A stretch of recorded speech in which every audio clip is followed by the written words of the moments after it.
আরে আমার ছেলের কোনো খোঁজ পাইলে? না স্যার, আমরা আশেপাশের দেশগুলোর প্রত্যেকটা কোণা কোণা খুঁজেছি, তবুও টনির কোনো সন্ধান পাইনি। আজ 7 বছর হয়ে গেল ছেলেটার বাড়ি ছাড়া। আমি কি বেঁচে থাকতে ছেলেটার মুখটুকু দেখতে পাবো না? হত ভেঙে পড়েন না স্যার, ভরসা রাখেন, দেখবেন ও একদিন নিজে থেকেই ফিরে আসবে। আমার ছেলেকে আমি খুব ভালো করে চিনি গো প্রিয়া, ও অনেক জেদি, ও মরে গেলে আর এই বাড়িতে ফিরে আসবে না।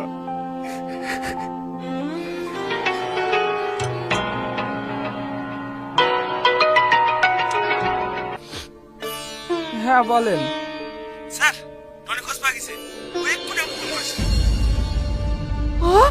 টনির খোঁজ পাওয়া গেছে? ও বলেছে ও এখন কোথায় আছে? না স্যার, তারপর থেকে আর ওকে ফোনে পাওয়া যায়নি, ও ফোন সুইচ অফ করে দিয়েছে।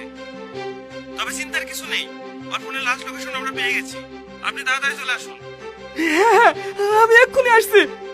আরে তাড়াতাড়ি গাড়ি বের কর।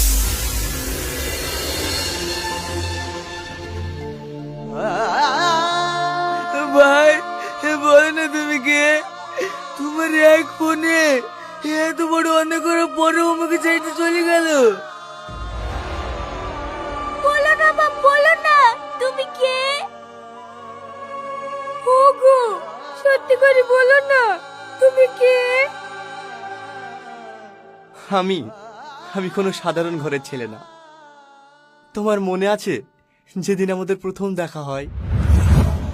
সত্যি রে, তোদের গ্রামটা অনেক সুন্দর। এই ওখানে তো মানুষজনের ভিড়, কি হয়েছে রে? ও ভাই দাঁড়াও দাঁড়াও দাঁড়াও, আমার ছেলেটাকে একটা গাড়িতে ধাক্কা মেরে চলে গেছে, একটু হাসপাতালে পৌঁছে দাও না। হ্যাঁ অবশ্যই। তোকে হাজারবার করে বলি স্কুলে গেলে একটা রাস্তাঘাট দেখে শুনে পারাবি, দেখে শুনে পারাবি।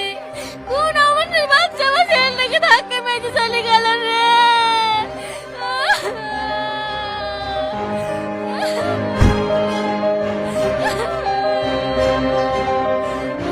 আমার একটু জায়গা হবে না বাপ? হ্যাঁ হ্যাঁ হবে না কেনে, আপনি সামনে বসেন। তুমি কিসে যাবা? ও কোনো সমস্যা নাই, তোদেরকে হাসপাতাল পৌঁছে দিয়ে আয়, আমি এখানে দাঁড়াছি। যা যা লেট করিস নি, তাড়াতাড়ি যা।